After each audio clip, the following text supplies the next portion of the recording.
Assalamualaikum warahmatullahi wabarakatuh. Alhamdulillahirabbil alamin wa bihi nasta'in ala umuri dunya waddin. Wassalatu wassalamu ala asyrafil anbiya'i wal mursalin wa ala alihi wa sahbihi ajma'in. Alhamdulillah petang ni kita bersua lagi di laman Maya Dunia untuk berbincang tentang tajuk ketiga kita dalam rangka ilmu usul fiqh ataupun sumber perundangan Islam, yang kita masuk kepada perbincangan tentang hukum iaitu dua hukum yang akan kita bincangkan, iaitu hukum taklifi dan hukum wadai. Hari ini kita akan bincangkan tentang hukum taklifi, iaitu yang masuk di dalam kerangka al-mahkum fih.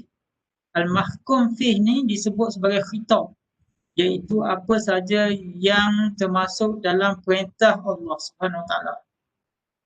Maksudnya apa saja yang Allah perintahkan kepada kita, sama ada satu tuntutan ataupun satu tegahan ataupun tiada tuntutan dan tiada tegahan. Maksudnya bebas. Maka di situlah yang menentukan batasan perbuatan seseorang manusia itu dalam bertingkah laku dengan hukum Islam. Okey. Jadi pertamanya kita bincang tentang hukum taklifi. Apa hukum taklifi? Taklifi dia daripada perkataan taklif. Daripada perkataan taklif yang bermaksud beban. Maksudnya beban. Apa dia beban ataupun bermaksud tuntutan, iaitu tuntutan sama ada supaya melakukan ataupun meninggalkan ataupun untuk memilih. Maksudnya manusia apabila mencapai umur mukallaf, mereka akan dituntut. Manusia ini akan dituntut melalui nas-nas Al-Quran ataupun melalui nas-nas Al-Hadis supaya melakukan sesuatu. So apabila melakukan sesuatu itu adalah satu taklif lah atas manusia untuk buat. Ataupun supaya meninggalkan sesuatu, jangan buat. Jangan buat. Maka itu juga adalah satu taklif. Kita dibebankan supaya tidak buat. Ataupun memilih. Setengah ulama kata memilih ni bukan suatu bebanan. Tapi kebiasaannya apabila kita bincang hukum taklifi, tak langsung kita akan bincang tentang tuntutan. Satu tuntutan sama ada mesti buat, mesti tinggal atau pilihan. Pilih. Okay. Ini adalah pembahagian hukum taklifi. Pembahagian hukum taklifi. Jadi dalam Islam kalau kita sebut hukum taklifi ialah 5 ni lah, 5 hukum. Iaitu hukum wajib, hukum sunat, hukum yang haram, hukum yang makruh dan hukum yang harus. So wajib adalah satu tuntutan yang sungguh-sungguh ataupun yang firm daripada Allah SWT. Dalam bahasa Arab disebut talabul fi'li jaziman, iaitu satu tuntutan yang mesti buat. Sunat dia adalah satu tuntutan tetapi tidak firm, tidak kuat, iaitu talabul fi'li jaziman, yang tidak kuat. Manakala haram adalah satu tuntutan yang ketat, yang satu tuntutan supaya tinggal. Talabut tauqi, iaitu satu tuntutan supaya jangan buat. Yang jazim, yang tegas oleh Allah SWT, itu kita kata haram. Maka adalah satu tuntutan supaya tinggal dengan satu perintah yang tidak tegas. Itu disebut makruh dan harus pilihan. Itu adalah contohlah. So wajib, contohnya zakat. Siapa yang ada duit, keluarkan zakat lah sampai masanya. Siapa yang mampu, ada duit, haji. Siapa yang berjanji, kena tunaikan janji. Siapa yang mukallaf sampai umur, bila masuk waktu solat, wajib solat. Sunat seperti sedekah, kan? Anda banyak duit, anda pergi masjid, ada sedekah, nampak orang miskin, sedekah, itu sunat. Senyum, siapa yang tak ada duit tapi ada muka cantik ataupun muka memang cantik, senyum sajalah, itu adalah satu sedekah. Dan siapa yang ada duit lebih boleh pergi umrah dan sebagainya. Itu juga lah haram, dia ada zina, dia ada zina pula. Seperti zina, berzina ataupun makan bangkai, ataupun minum arak itu haram lah. Makruh seperti makan petai, siapa suka makan petai, siapa suka makan pudu, ada ulama kata makruh juga sebab dia berbau. Siapa yang isap rokok, ada ulama kata makruh. Tapi sebenarnya rokok ni ramai kata haram lah. Saya letak makruh lah, supaya taklah macam ketat sangat. Harus adalah makan, minum, tidur lah. Macam anda tengah dengar kuliah kita ni, tiba-tiba anda nak tidur. So harus je lah. Sebab saya tak tahu. Macam tu lah. Okay. Okay, kita pergi detail. Apa dia wajib? Wajib, saya kata tadi, dia adalah satu tuntutan yang membebankan. Sebab apa dia beban? Sebab siapa yang tak buat dapat dosa. Itu beban. Iaitu balasan pahala kepada yang buat, balasan azab kepada yang ingkar. Itu wajib apabila sesuatu itu dihukumkan wajib, mesti buat. Kalau tak buat, dosa. Tak buat, ada seksa di akhirat kelak nanti. Kan?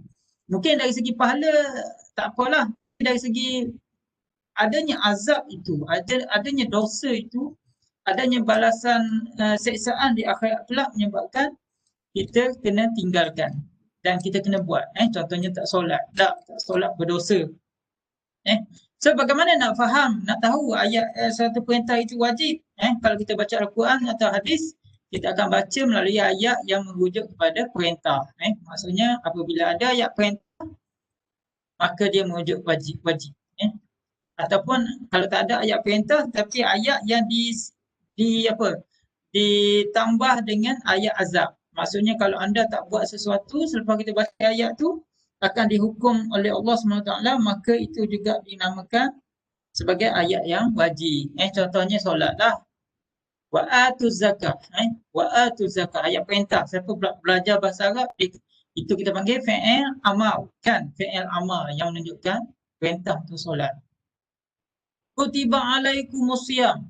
Itu adalah satu sirah, satu frasa yang merujuk kepada perintah.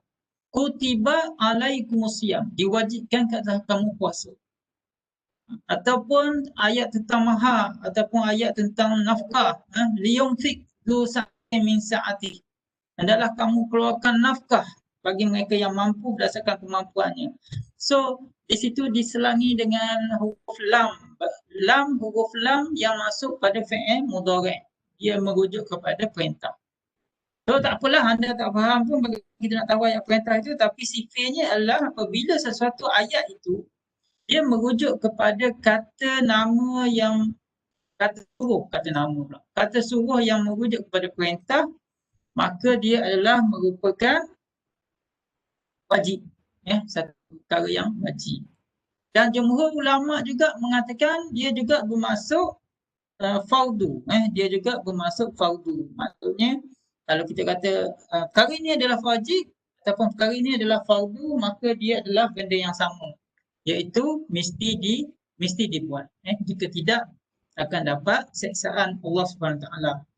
Dan pada masa sama kita akan dapat pahala. Okay?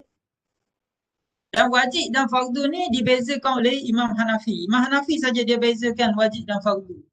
Bagi Imam Hanafi, wajib ini ialah sesuatu yang berdasarkan dalil yang zonni. Dalil yang zonni bermaksud dalil yang tidak kuat. Dalil yang tidak kuat.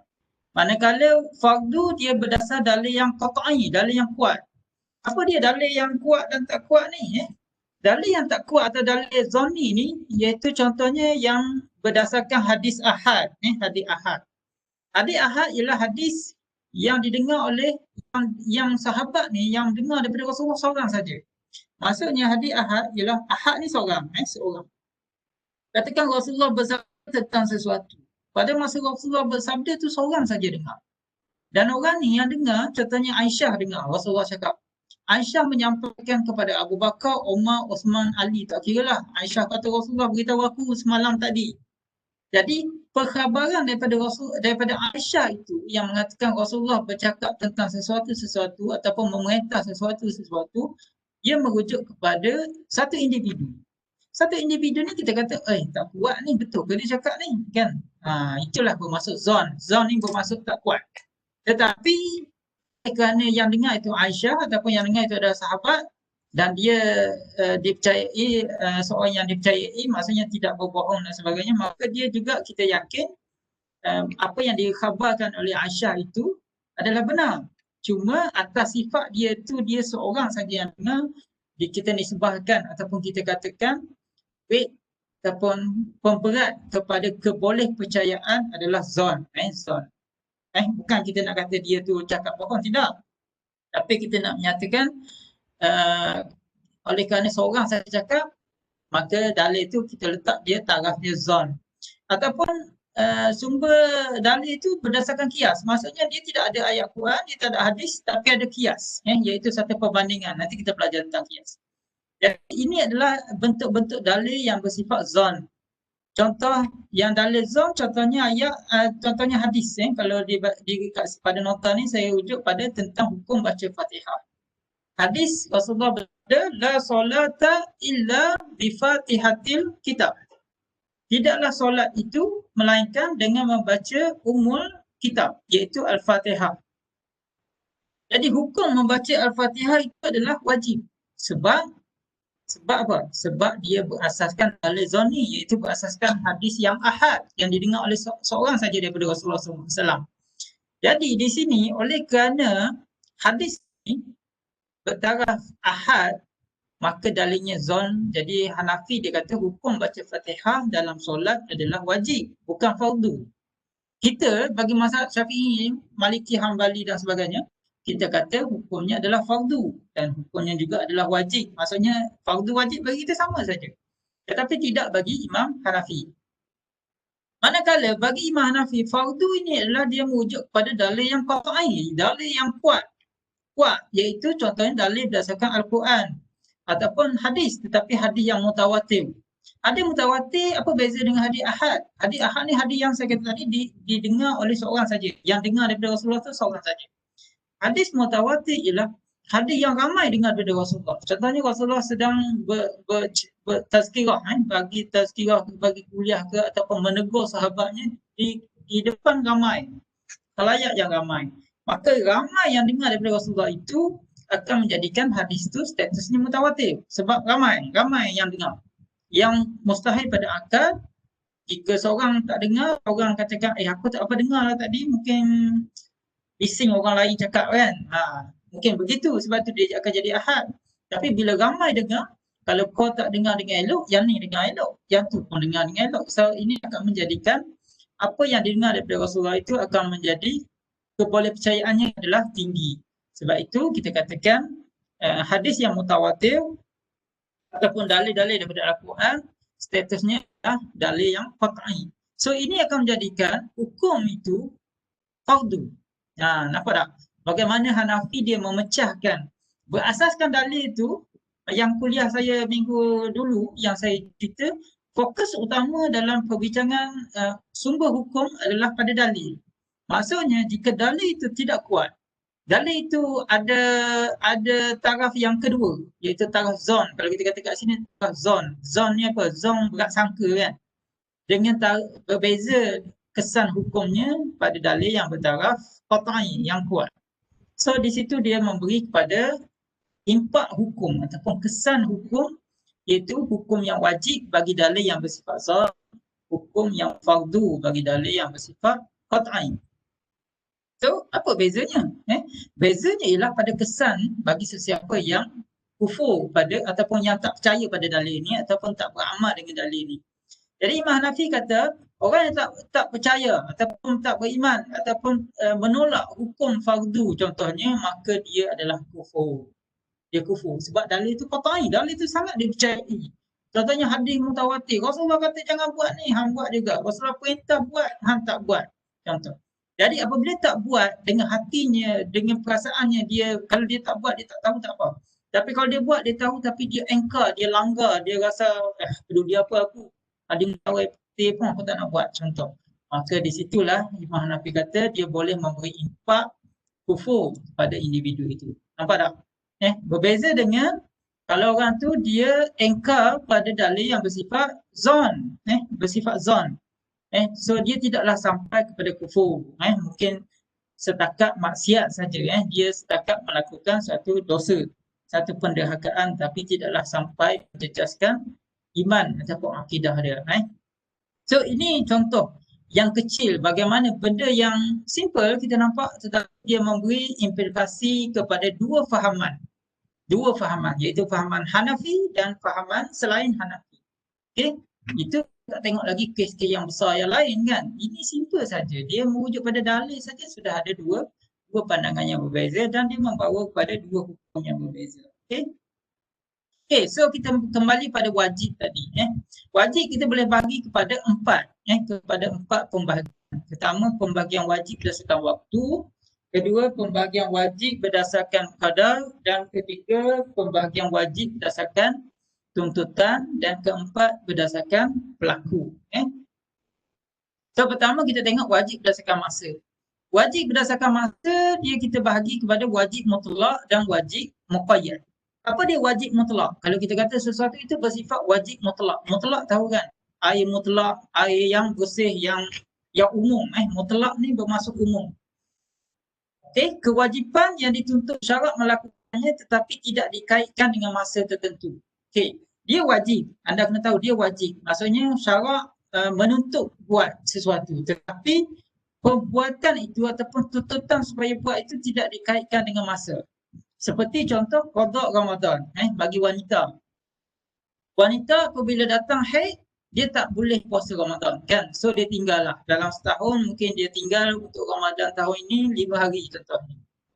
So wanita yang meninggalkan yang diperintahkan supaya tak puasa Ramadan tu dia kena qada. So bila dia nak qada selepas habisnya Syawal, selepas habisnya Ramadan, masuknya Syawal, berlalunya satu Syawal, dia wajib ganti. Bila dia kena ganti? Bila-bila. Bila-bila masa pun tak ada masalah. Anda kena ganti sehinggalah datang Ramadan sebelum datang Ramadan seterusnya. Jika datang Ramadan seterusnya, anda kena bayar dan kena bayar fidyah kan. So untuk elakkan itu, dia kena gantilah sebelum datang Ramadan. Bila nak ganti? Bila lah. Tak ada masalah. Bila-bila itulah menunjukkan wajib mutlak. Iaitu ganti tetap ganti, wajib tetap wajib, tapi bila-bila up to you. Up to your own time. Bergantung pada masa anda rasa lapang. Contohnya anda kata, saya biasanya saya suka ganti bulan Rejab contoh. Gantilah bulan Rejab, tak ada masalah. Tak ada masalah. Itu bermaksud wajib mutlak. Dia wajib. Dia ada hutang Allah SWT iaitu hutang ganti puasa. Tapi bila dia nak bayar hutang, up to dia lah. Dia nak bayar bila. Tapi kena bayar. Begitu juga kafarah sumpah. Seorang yang bersumpah, demi Allah aku tidak akan makan ikan. Tiba-tiba petang tu dia makan ikan. Kan? Dia langgar sumpah dia. So dia kena bayar kafarah. Puasa 3 hari. Contoh. Bila nak puasa 3 hari? Kata kau hari tu janji sumpah tak nak makan ikan, tiba makan ikan. So bila nak ganti puasa 3 hari? Bila-bila masa. So dia boleh ganti bila-bila masa, tak ada masalah. Bukan kita kata, kau kena ganti ni dalam masa 5 hari. Kalau tidak, masuk neraka. Tidak kan? So anytime bila pergi boleh ganti. Begitu juga mengerjakan haji, wajib mutlak. Bagi kita Muslim, haji adalah ibadat yang kelima kan dalam rukun Islam. Tak. So kita mesti buat haji. Bila nak buat haji? Bila-bila lah. Tapi kena daftar dulu. So hari ni macam-macam lah kita kena daftar haji. Haji tu wajib kat kita. Kita kata, biasa kita akan kata nanti saya nak buat haji. Dan kita tak boleh, sekarang ni kita tak boleh kata saya nak buat haji tahun ni lah. Tak boleh kan? Sebab kita ada kuota, kita ada apa lagi. Kena daftar tamu haji, dapat giliran ke tak dapat. Ini COVID nanti kena tunda lagi. So benda tu wajib, dia tetap wajib, tapi bila nak buat bergantung kepada masa. Sampai giliran kita akan buat. So ini bermaksud wajib mutlak, iaitu kita diwajibkan tapi masanya tak tentu. Itu wajib mutlak. Dia berbeza dengan wajib muqayyad. Muqayyad daripada perkataan qaid. Qaid ni bermaksud ikat. Qaidun, qayyad, diikatkan ataupun disandarkan kepada sesuatu. Jadi maksudnya ialah satu kewajipan yang dituntut syarak melakukannya dan dikaitkan dengan masa tertentu. Dikaitkan dengan masa. Tadi wajib mutlak dia tak dikaitkan dengan masa.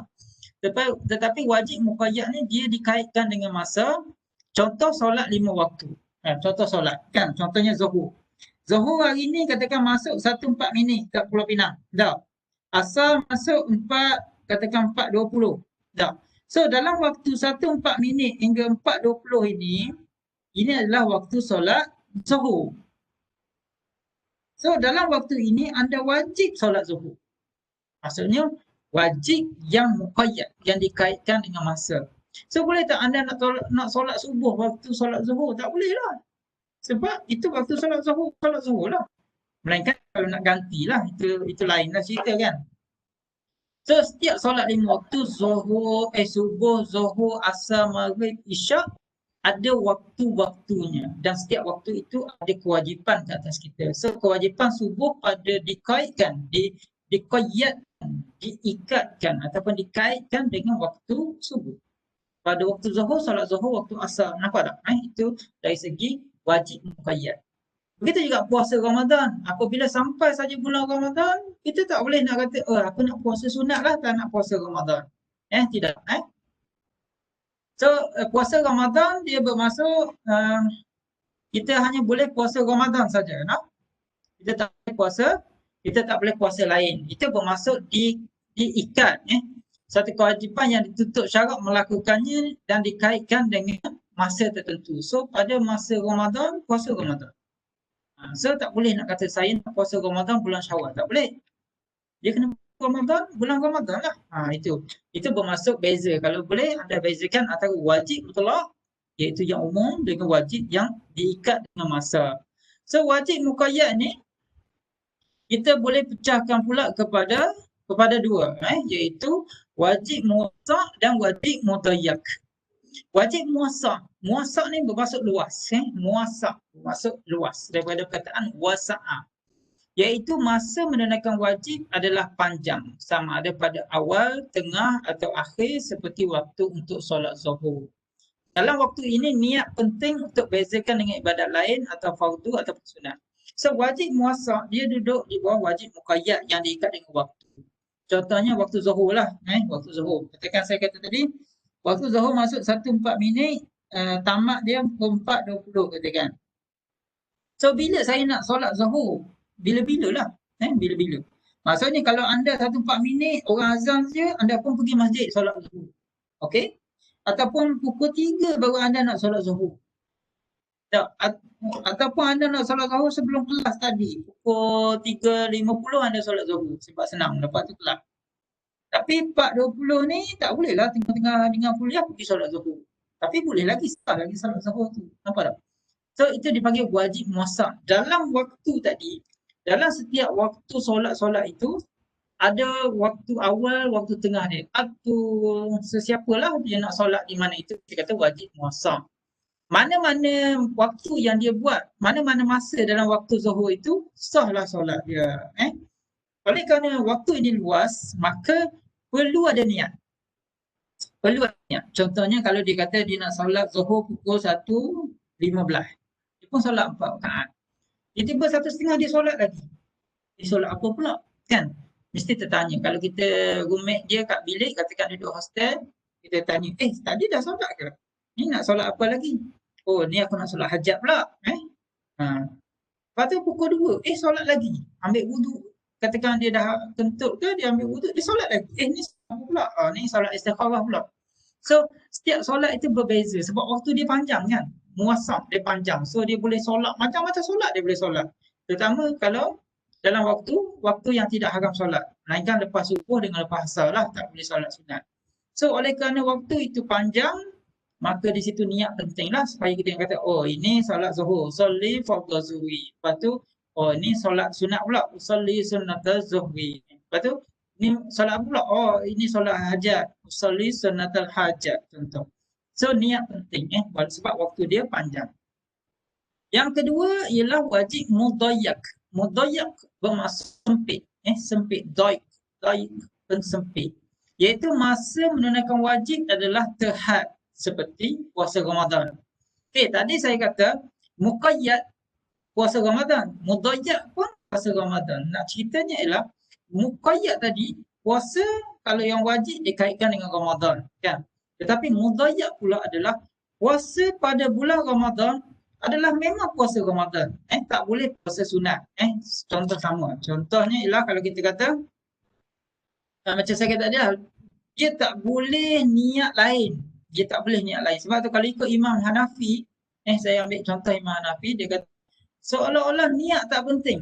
Seolah niat tak penting, contohnya kalau orang tu bangun sahur malam, dia nak puasa esok. Dan memang esok bulan Ramadan, maka sebenarnya dia telah niat untuk puasa Ramadan. Sebab bulan tu bulan Ramadan. Berlainan dengan bulan tidak Ramadan. Contohnya dia bangun Rabiul Awal, katakan tak? Dia bangun Rabiul Awal sahur. Kita boleh question lagi, kita boleh tanya lagi, kau nak niat puasa apa ni? Puasa sunat ke? Hari ni hari Selasa, mana puasa sunat contoh? Puasa sunat hari Rabu esok, tak? Puasa ganti ke? Kau nak puasa nazar ke? So, di situ niat penting kalau selain daripada bulan Ramadan. So, oleh kerana puasa Ramadan, dia jadi mudayyak. Dia jadi sempit dan dia jadi terhad just untuk Ramadan. Kita juga dalam waktu haji, dia hanya boleh buat haji saja. Dia tak boleh dalam waktu haji, dia tak nak buat haji. Dia nak buat haji waktu lain, tak boleh. So, dia kena buat haji. Sebab itulah dalam waktu ini, amalan yang dia buat itu, nampak dah haji. Nampak dah amalan haji dan nampaklah amalan itu adalah amalan puasa Ramadan. Dalam menentukan ibadat yang wajib ni, berdasarkan masa ini, dia ada perbincangan tentang adab, iaitu tunai, kan? Salli fardhu zuhri arba'a raka'atin adaan lillahi ta'ala. Tak. Bila adaan itu, iaitu apabila dia tunaikan salat zuhur tepat dalam waktunya. Tetapi katakan kita tadi pukul 1:04, 5 minit kita solat zuhur, kan? Lepas kita solat zuhur pun bangun solat zuhur lagi. Boleh tak? Boleh, tak ada masalah. Anda boleh mengulang berapa kali solat zuhur. Nah, di sinilah kita kata adab. Salli fardhu zuhri arba'a raka'atin i'adatan lillahi ta'ala. Ataupun disebut adatan pun tak apa, tak ada masalah. Adatan pun. Adaan lillahi ta'ala pun tak ada masalah. So, mengulang solat selepas solat tak ada masalah. Boleh ulang solat. Tapi jaranglah orang ulang solat, kan? Kecuali kalau kita tengok setengah orang tua lah. Bila dia solat tu, lepas tu dia sempat solat. Dia tanya, kenapa pakcik solat lagi? Banyak dah nak solat. Kan? Yang wajib pada kita zuhur 4 je. Pakcik solat lagi sebab dia kata pakcik dulu mungkin banyak tinggal solat masa muda-muda. Jadi pakcik ulang. Kita juga katakan kita solat zuhur, lepas tu lepas 4 orang kita dalam, kita kata, aku solat tadi dapat pahala banyak ke sikit? Sebab tengah solat tadi teringat nak makan spaghetti dah. So lepas solat dia nak pergi cari spaghetti lah. So solat dia tak khusyuk. Kalau kita kata bagi Makkah ni mungkin dapat C+, ya. Boleh tak? Ada tak kita pernah fikir? Solat dapat C+ je. Nak buat lagi lah. Mana tahu dapat B+, kan? Ataupun dapat A tolak pun jadi dah.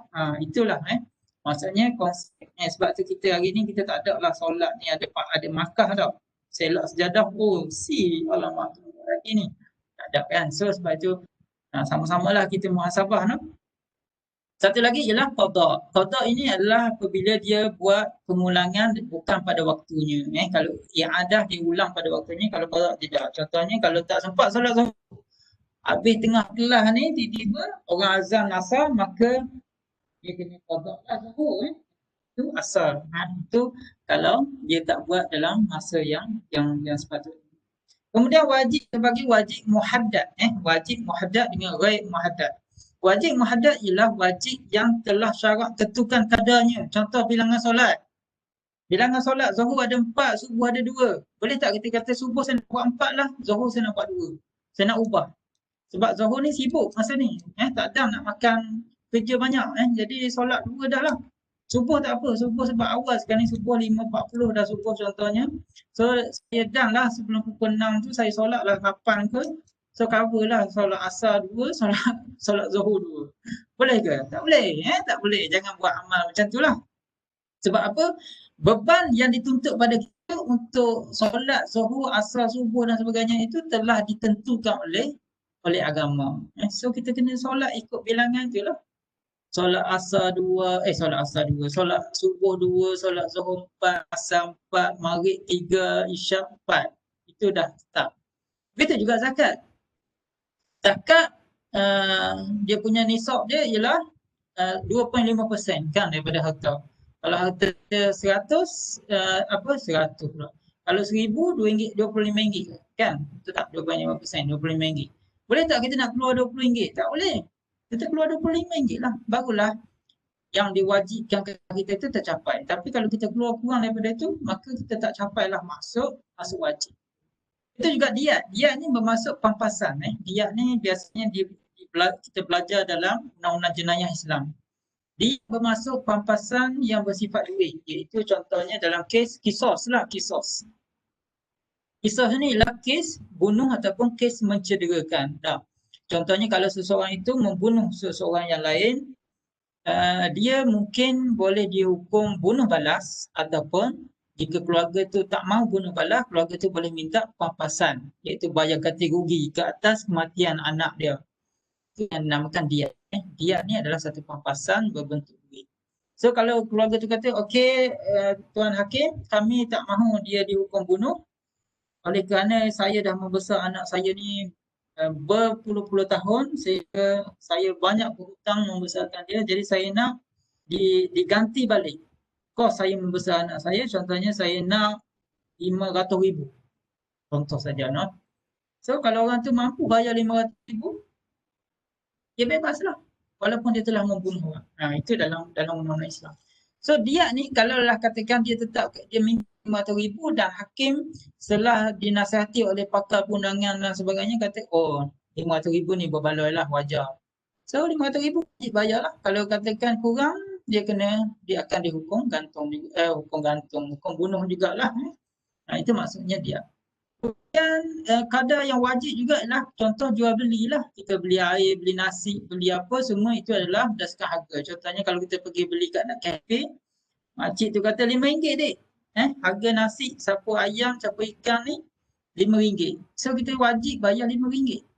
Kalau kita bayar RM4.50, kita kata pakcik, makcik, kita kata saya bayar RM4.50 lah, 50% lagi saya halal lah.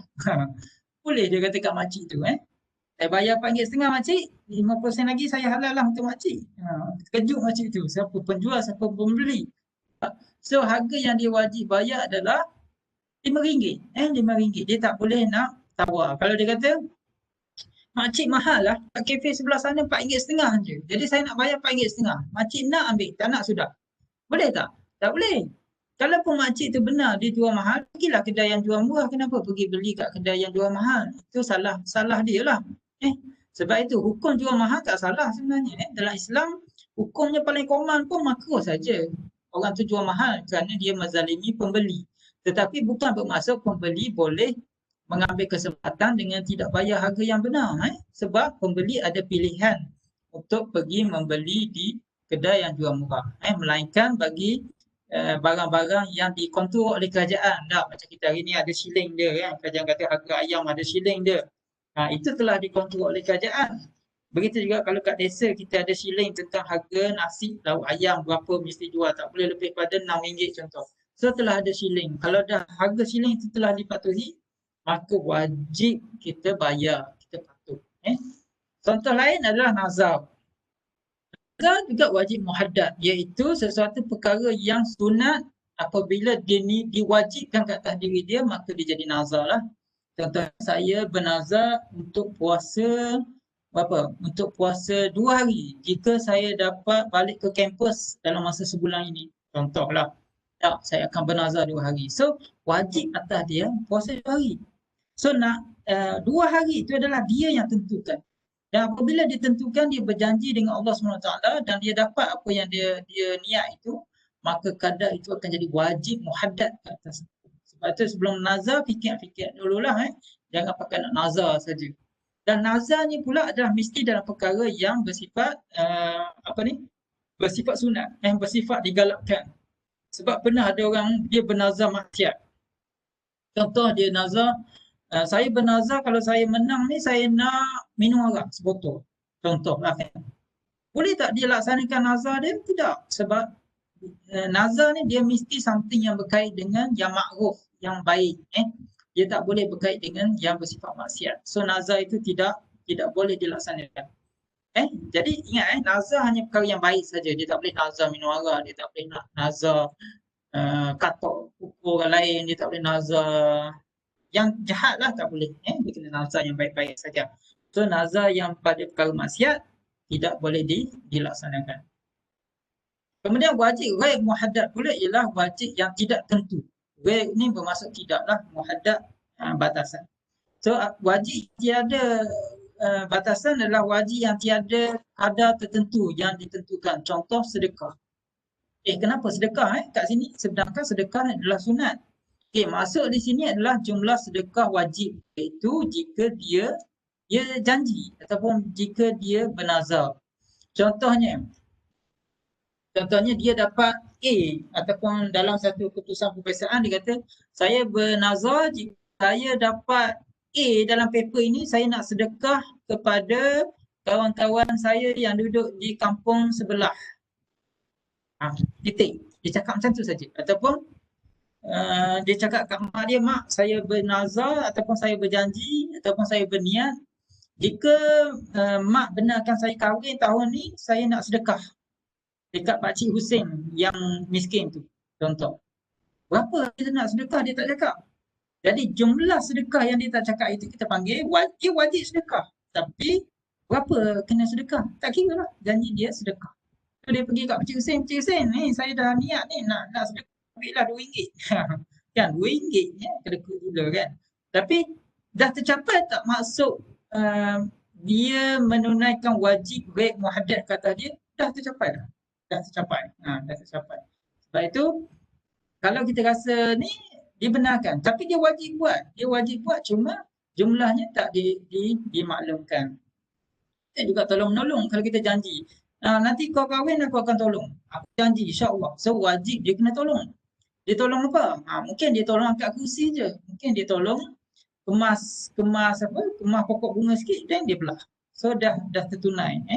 Ataupun dia janji beri makan orang miskin. Berapa orang miskin? Makan apa? So dia tak jelaskan. So itu semua adalah ghaib muhaddad. Tapi oleh kerana janji, mungkin oleh kerana nazar, mungkin oleh kerana apa dia? Oleh kerana sesuatu yang dia bebankan atas diri dia wajib buat.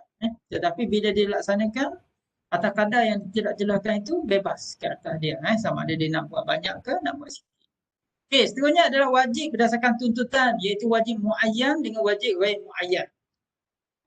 Muayyan bermaksud tertentu, tuntutan syarak yang berdasarkan ain tertentu, muayyan seperti solat. Kalau kita contohnya wajib muayyan ke atas kita ialah solat 5 kali sehari semalam. Dah, itu muayyan, tertentu. Contohnya puasa. Apakah puasa yang wajib ke atas kita? Puasa Ramadan. Adakah puasa apa? Puasa hari Arafah wajib? Tak, dia sunat. Itu bermaksud muayyan. Iaitu wajib yang tertentu ke atas kita. Yang seterusnya ialah contoh saya letak, pulangkan barang yang dirampas ataupun disewa. Contohnya, kita pernah merampas barang orang lain dengan cara salah. So wajib ke atas kita pulangkan barang itu saja sebenarnya. Ataupun kita sewa tapi kita tak pulangkan balik. Kita sewa kereta pergi Langkawi, pergi mana, Perlis dan sebagainya, balik-balik kita simpan kat rumah. Dah. So wajib ke atas dia memulangkan kereta itu. Jangan pula dia pergi pulang kereta, dia pulang motor. Padahal motor dia pulang sekali. Taklah. Sebab yang ke atas dia adalah memulangkan kereta saja. Nah. Wajib ghaib muayyan pula wajib yang tidak tertentu ke atas ain tu. Maksudnya dia tak jelas. Contohnya kat sini ialah saya bagi contoh kafarah sumpah contohnya. Kafarah sumpah siapa yang bersumpah yang mencabuli sumpahnya. Mencabuli apa dia kata? Yang tidak patuh pada sumpah. Contoh tadi saya bagi contoh siapa yang sumpah ikan kan. Dia kata saya bersumpah demi Allah saya tidak akan makan ikan lagi start hari ni sampai bila-bila. Esok dia dah pecah sumpah. Dia dah makan ikan. Dia ambil ikan cecaru seekor, makan nasi. So apabila dia tak patuh pada sumpah dia kena bayar kafarah sebab berdosa. Sebab tu jangan mudah-mudah bersumpah. So pilihan kafarah sumpah dia salah satu daripada 3. Sama ada beri makan orang miskin, 10 orang miskin ataupun memerdekakan seorang hamba ataupun puasa 3 hari. Kalau kita tengok dalam pilihan syarak. Okey, dalam pilihan ni buat salah satu. So, dia wajib buat salah satu. Dia nak pilih itu atas dia lah. Sebab itu disebut ghair muayyan. Bagi sesiapa yang melanggar sumpah, dia wajib bayar kafarah sumpah. Apakah bentuk kafarah ataupun denda yang mesti dibuat untuk memastikan dia dibebaskan daripada kafarah sumpah? Ialah dia kena buat 3 perkara itu, salah satunya daripada dia kena buat salah satu 3 perkara itu. Dia buat salah satu, settle. Contohnya puasa 3 hari, yang paling senang lah. Tapi kalau dia kaya, dia bagi 10 orang miskin makan, KFC, settle lah. Bagi yang snack plate satu, settle. Nak 10 orang, ambil duit 100, seorang RM10, pergi beli snack plate, settle masalah. Contohlah. Ini maksud dia wajib muayyan dengan wajib ghair muayyan. Kemudian wajib aini dengan wajib kifai.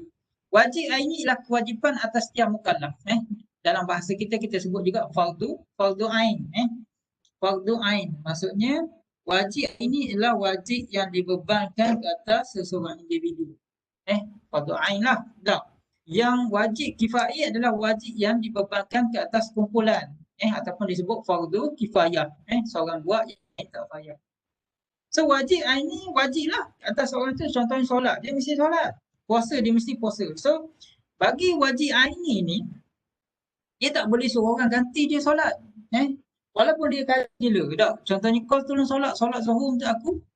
4 rakaat, aku bayar kau 400. 1 rakaat 100. Tak boleh. Kan? Walaupun kaya. Begitu juga puasa. Kau tolong puasa Ramadan untuk aku. Oleh kerana puasa 8 jam, 800. 10 hari, 8,000. Tak, gila lah. Tapi tidak. Dalam hukum syarak, wajib aini, wajib ke atas setiap individu. So, setiap individu tu buat. Melainkan dalam kes-kes yang ada nas yang boleh ganti. Yang ada nas yang boleh ganti, iaitu seperti haji, kan boleh ganti. Ataupun puasa bagi orang yang tak mampu. Boleh ganti. Siapa yang tak mampu, iaitu orang tua lah. Yang meninggal ataupun sakit, dia lewat usia dia sakit. Kemudian dia meninggal dunia, tidak bayar. Contohnya dia meninggal pada bulan Ramadan, contoh kan. Tak sempat puasa 2 minggu. So anak dia boleh ganti. Ada nas yang membenarkannya. Ataupun haji lah. Mak ayah kita belum pergi haji. Anda menggantikan duit. Anda kaya nanti bekerja, gaji banyak. Boleh pergi haji setiap tahun. So boleh ganti bagi pihak. Bagi pihak boleh ganti. Bayar lah. Bayar ni. Okay. Kemudian wajib kifai ialah wajib yang bersifat yang saya kata tadi, wajib ke atas sekumpulan mukallaf lah. Walaupun dia dikenakan kepada kumpulan, tapi wajib ni boleh menjadi wajib aini jika maksud tak tercapai. Contohnya masuk tentera. Hukum masuk tentera adalah apa? Adalah wajib ain, wajib kifayah saja, fardu kifayah saja.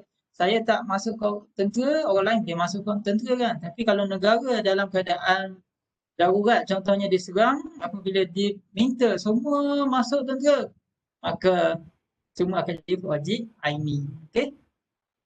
Dan bukan wajib boleh menjadi wajib. Okey, dalam hukum Islam sesuatu yang bukan wajib kadang-kala dia boleh jadi wajib apabila dia menyempurnakan yang wajib. Apapun tanpanya yang wajib tak sempurna, maka dia boleh jadi wajib. Berdasarkan kaedah ma la yatimul wajib illa bihi fa huwal wajib. Sesuatu yang tidak sempurna wajib melainkan dengannya, maka ia wajib. Contoh baca Fatihah dalam solat. Kalau ikut mazhab Syafi'i ataupun semua mazhab sebenarnya sepakat, kecuali dalam tadi kita bincang sama ada wajib atau fardu saja. Iaitu Fatihah ni wajib baca dalam solat. So apabila seseorang yang solat, wajib bagi dia baca Fatihah. Tapi kalau kita tak solat, tak wajib baca Fatihah. Contohnya awak naik bas kan. Siapa yang naik bas, duduk kampus, pulang daripada hostel ke kuliah, tengah-tengah duduk atas bas, dia baca Fatihah. Apa hukum dia baca Fatihah? Sunat. Anda duduk saja sambil kupas bawang ke kalau wanita tu, sambil kerak sayur ke apa, baca Fatihah. Apa hukum dia? Sunat. Laki sambil main game, tak, laki main game, kesian lah lelaki kan. Tengah-tengah main game tu baca Fatihah. Apa hukum dia? Sunat. Tetapi dalam solat, dia kata, malaslah baca Fatihah. Nak baca apa? Al-Ikhlas lah, surah Ikhlas lah kan. So, sah tak solat dia? Tak sah dah. Tak sah. Sebab Fatihah itu walaupun sunat saja baca, tetap ambil wudu. Ambil wudu. Kalau kita saja, kau ada kuliah ni, kau nak ambil wudu lah. Biar berkat sikit belajar, mudah ingat. Lepas ni tak payah study. Dengar je apa ni dalam dalam apa Webex ni. Sampai ni bulan 2 nanti terus masa exam tu boleh jawab. Power punya lah. Berkat kan. So ambil wudu. Tak mesti, tak mesti nak solat Buat apa pun dia ambil wudu nak hukum dia. Tapi untuk solat wajib ambil wudu. Walaupun hukumnya sunat, tapi hukum untuk mengesahkan solat itu wajib ada wudu. Maka hukum ambil wudu adalah wajib. Even kalau lah katakan air tak ada kat Selangor hari ni heboh kan, minggu ni heboh, air tak ada. Kalau air tak ada tapi duit ada dan ada lori datang jual air, ambil wudu. Air ambil wudu pula, air untuk berwudu. Jika dia tak ada air dah, dia kena beli RM50. Apa hukum dia beli air tu? Wajib dia beli. Sebab dia ada duit. Wajib dia beli air untuk berwuduk supaya dia dapat solat. Sebab hukum dia ma la yatimul wajib illa bihi fahuwal wajib. Apa yang tidak sempurna wajib naikkan dengan maka wajib. Kita juga wanita. Dia nak solat tapi tak ada tudung. Kan? Contoh tak ada tudung. Macam mana ni tak sah solat? Tiba-tiba ada orang jual tudung. Satu tudung RM5. Boleh tak dia beli? Wajib, apa hukum dia beli tudung? Wajib dia beli. Sebab jika dia tak beli, dia tak sah solat. So dengan membeli itu boleh sahkan solat dia, maka wajib dia solat. Dia tak boleh kata, awak tak bagi pinjam saya tudung, jadi saya tak nak solat. Jadi berdosalah awak sebab awak tak bagi pinjam tudung. Orang tu kata, saya tak mau bagi pinjam, saya nak jual. So kena beli. Kita tak boleh nak suruh dia, kita tak boleh nak memindahkan dosa itu, beban itu kerana keengganan dia membantu sebab dia dah bagi pilihan untuk jual. Sebab itu ada hukum, dia akan, walaupun sunat asalnya, mungkin harus asalnya, tapi dia akan jadi wajib. Itu juga lah apabila dinazarkan yang saya kata tadi, yang nazar itu, ataupun diberi salam, Assalamualaikum, wajib jawab. Ataupun dijemput, kalau anda nanti nak kahwin, ataupun ada orang ajak pergi jemputan kahwin, kalau dia sebelah rumah kita ataupun dia dekat dalam apa kita kata, dalam lokasi yang kita boleh pergi tanpa bahaya, tanpa mudarat, maka wajib. Tapi kalau jauh, dia pula duduk kawasan zon merah, katakan di Selangor contohnya, zon merah tak boleh masuk, so tak wajib lah anda pergi. Even anda duduk di Sabah Benang. Saya baca tadi Sabah Benang, zon dia hijau. So nak retah daerah tak boleh. Sebab di Sepang contohnya zon merah. So tak wajib kita pergi, mungkin selang 2 kampung saja. Nampak tak? Maksudnya ada benda yang tak wajib tapi dia boleh menjadi wajib kerana sebab-sebab yang tertentu. Okey, kemudian sunat. Sunat adalah satu tuntutan yang ringan. Tuntutan ringan bermaksudnya tuntutan yang tidak seperti wajib. Wajib ni tuntutan yang berat. Iaitu kalau wajib dapat pahala, tak buat dapat dosa. Tapi sunat dapat pahala jika buat ataupun dapat pujian, tetapi tak ada azab, tak ada seksa kepada mereka yang engkar atau tinggal. Cuma kadang-kala dicela atau dicela, dikutuk kerana tak buat. Itu sunat. Contohnya solat sunat lah. Anda buat, bagus, dapat pahala, dapat tampung solat wajib kita yang mungkin masa solat tadi teringat nak makan spaghetti kan. Tapi kalau tak buat, tak apa, tak dapat dosa apa, tak ada apa. Dia just macam apa nak kata, aksesori lah, tambahan tapi sangat berguna. So, cara nak kenal sunat juga sama, iaitu dengan adanya ayat perintah. Cuma perintah itu dalam bentuk yang tidak jazim, tidak firm. Contohnya ayat tentang menoleh hutang ni. Allah berfirman, ya ayyuhallazina amanu idza tadayantum bidainin ila ajalin musamma faktubuhu. Wahai orang yang beriman, apabila tadayantum, kamu saling berhutang antara kamu bidainin dengan satu hutang ila ajalin musamma, untuk tempoh tertentu, faktubuhu, maka hendaklah kamu tulis. Faktubuhu di situ ayat perintah, ayat perintah. Jadi kalau kita baca sifir kepada hukum wajib tadi, apabila ada ayat perintah maka dia wajib. Tak. Tetapi dalam ayat ini sambung lagi dengan qarinah ataupun dengan tanda ataupun dengan pengecualian yang tak wajib, iaitu fakatibuhum in alimtum fihim khairan. Tulislah mereka itu, tulislah kamu jika kamu rasa fihim khairan, in alimtum, jika kamu rasa pada menulis itu ada kebaikan. So kalau kamu rasa tak ada kebaikan ataupun tak ada apa, tak payah tulis, tak apa. Ataupun dalam ayat lain, fa'in amina ba'dukum ba'da, jika kamu rasa aman, antara kamu aman ni rasa safe lah, rasa selamat. Tak tulis tak apa, dia mesti ingat ni, tak? Kan? Fal yu'addil ladzi u'tumina amanatah. Maka tunaikanlah amanah, iaitu bayar hutang. Sebab kadang kita kalau ada kawan kita hutang, kalau dia jenis apa ni, tak ingat ni, kena tulis ni, tulis besar-besar. Ahmad hutang aku RM10 hari ni, tarikh 20 hari bulan 10 2020 pukul 4 51 petang. Tak, letak di dashboard kita, senang. So bila setiap kali dia datang ziarah bilik kita, dia akan nampak. Mengingatkan dia. Bila hang nak bayar? Pandai hutang, pandai bayar lah.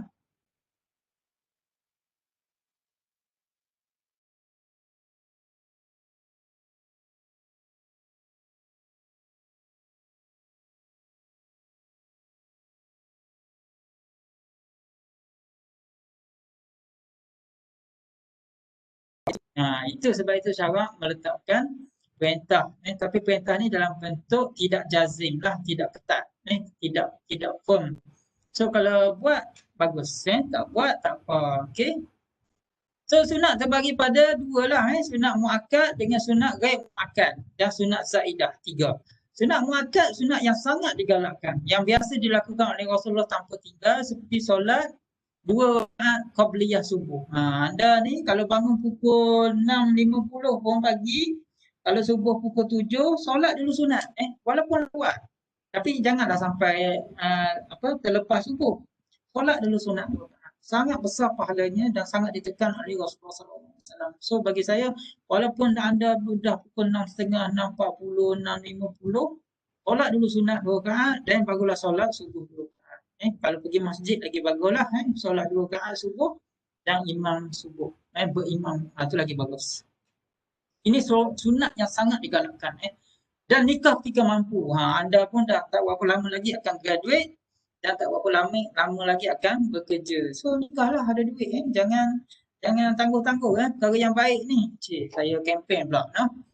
Kalau boleh cari sunnah Rasulullah, bernikah umur 25. Dan begitu juga azan. Azan. Kalau ada kat rumah, kalau PKP, siapa kawasan PKP, sembahyang satu keluarga, ayah, mak, semua, azan dulu. Azan ni sangat muakkad sebab dia adalah satu syiar. Bila orang dengar tu, wow, sejuk hati kan.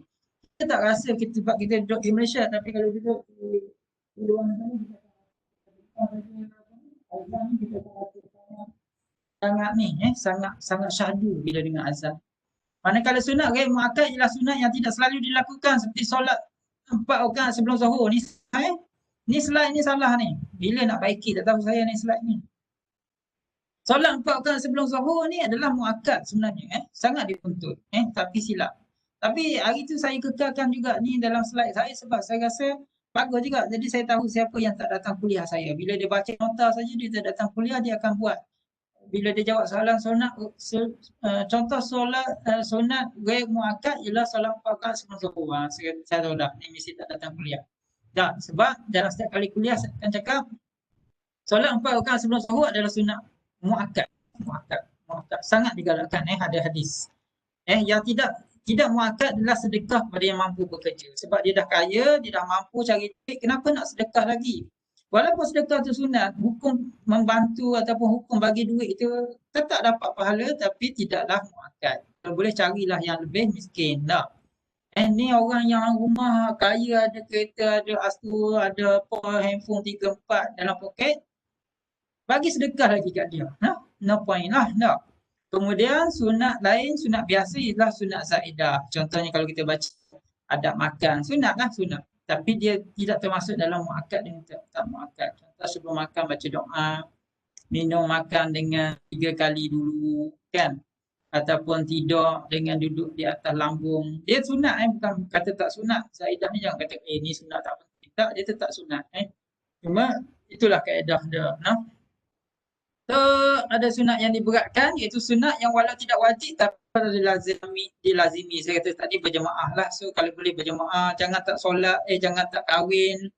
Itu pun solat yang perlu dilazimi. Kahwin dengan jemaah. Itu sangat penting. So kalau duduk kat rumah, duduk kat kampung, cubalah pergi solat jemaah jika kita free lah.